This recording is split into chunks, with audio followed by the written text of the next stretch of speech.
Today I'm going to be talking about spirituality and its relationship with erectile dysfunction. If you're struggling, this is a good video to watch. If you're new to the channel, please consider liking and subscribing and leave me a comment down below and let me know what you thought.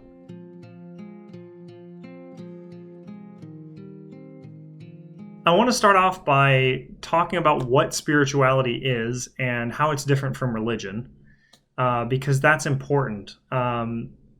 Religions generally are about a belief system. It's about looking at the world in a particular way, and that particular way is supposed to improve your relationship with God or whatever the center of the religion is. Spirituality tends to be based more around a practice that will let go of beliefs. So it's not that spirituality doesn't have beliefs, like Buddhism talks about right view, but it's often about the idea that our views are actually what cause our suffering and our attachment to them, our unwillingness to see things differently than how they actually are. And so spirituality is about using a practice, some sort of vehicle like Tai Chi or meditation or yoga to let go of views and allow us to more clearly see what's actually true.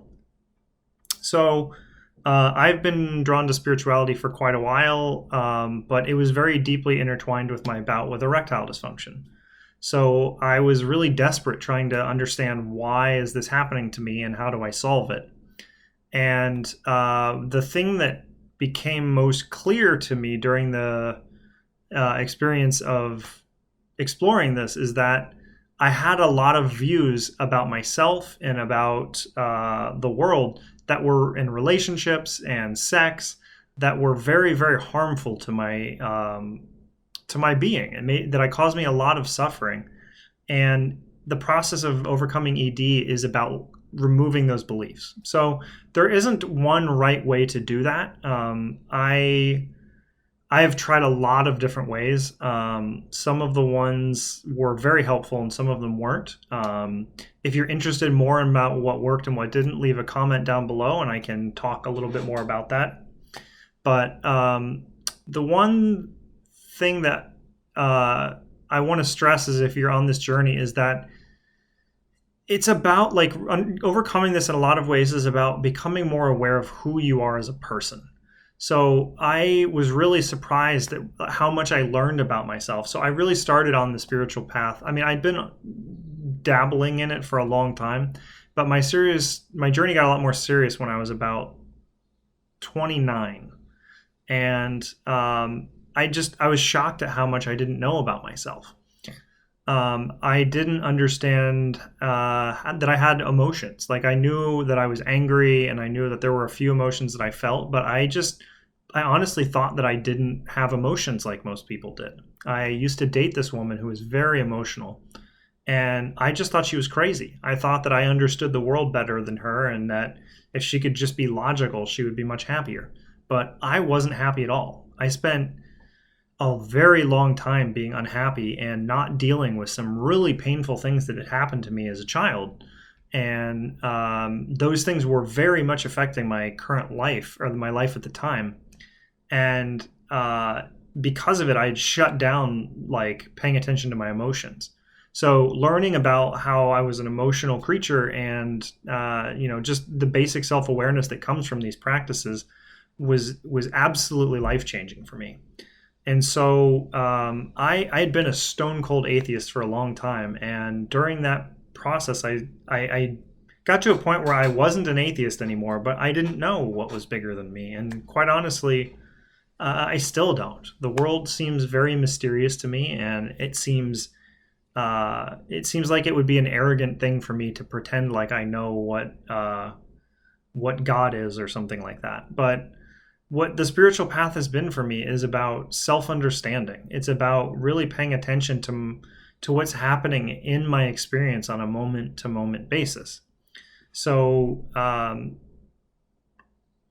practicing things like meditation allowed me to feel my body more. I've been very disconnected from my body, and it's been my experience that men with ED are very disconnected from their bodies. And what I mean by disconnected from their bodies is that they can't feel what's actually happening. So at any moment, our body, we have nerves all over our body. You can touch any part in your body and you can feel your arm and or your chest or your head or your face or your feet. But most of the time, our awareness doesn't tune into that, what's happening in our body at all. So typically for most Westerners, at least, when they feel their body is when something is either extremely pleasurable, like masturbation or sex, or extremely painful, like you get hit in the arm or your cat scratches you or something. That's really the only time that you pay attention to your body. And so when you stop paying attention to your body, a lot of things happen. You start slouching and you don't sit in a way that your body is designed. A lot of our modern society is built around making our bodies really comfortable. And doing this is really detrimental to us as humans, because the more our bodies are comfortable and allow us to ignore our bodies, and allows us to stay stuck in our minds. And so a lot of you, when you're dealing with erectile dysfunction and you're having sex, if you really pay attention to what's happening, you're just thinking. You're thinking about losing your erection. You're not feeling your dick. You're not feeling the feeling of your body against the person that you're having sex with. You're not feeling any of the emotional things that are happening. And you're honestly disconnected from your own body. So spiritual practices are, not all of them, but most of them are designed to allow you to bring awareness to what's happening in your body. And I'll talk more about this in another video. But the other thing that is happening is that things are uncomfortable. So if you have tension in your hips or your legs or your back, lower back, which is really common for men with ED, your body is really uncomfortable. If you were to flex your arm and you would try to keep it flexed for a long period of time, so try for 5 minutes. I actually did this recently. I kept it flexed for about 5 minutes. Within about 1 minute or maybe around the 2-minute mark, I already started seeing my mind try to come up with reasons why it was fine that I would stop. And it was shaking and I made it the full 5 minutes, but it's an uncomfortable experience. And if you think about what it's like to have your hips and your legs have tension like that for a long period of time, like weeks, months, years for some of us, it's actually very uncomfortable. And our attention does not want to be on places that are uncomfortable. Our minds will naturally, they're kind of lazy, and they'll go towards pleasure and they'll go away from discomfort. So spiritual practices allow us to relax and take control of our attention in a way that allows us to start paying attention to where it's uncomfortable. And that's important because you can't fix something if you don't know what's happening. So you have to learn, for that tension, you have to learn to relax it. In order to relax it, you have to feel it. And unfortunately, the reason that it's hard to do this is because you don't want to go through the initial painful process of feeling what's happening. And it's reasonable, it's reasonable that you don't want to. But if you think about your two options, so on one hand, you have an amount of physical pain that's happening in your body that you can constantly ignore, and it will stay painful. And because of it, you'll continuously get stuck in anxiety and you'll get stuck in your mind. Or you can face that pain and you can experience the pain and learn how to feel it and learn how to relax those muscles and learn how to relax your nervous system.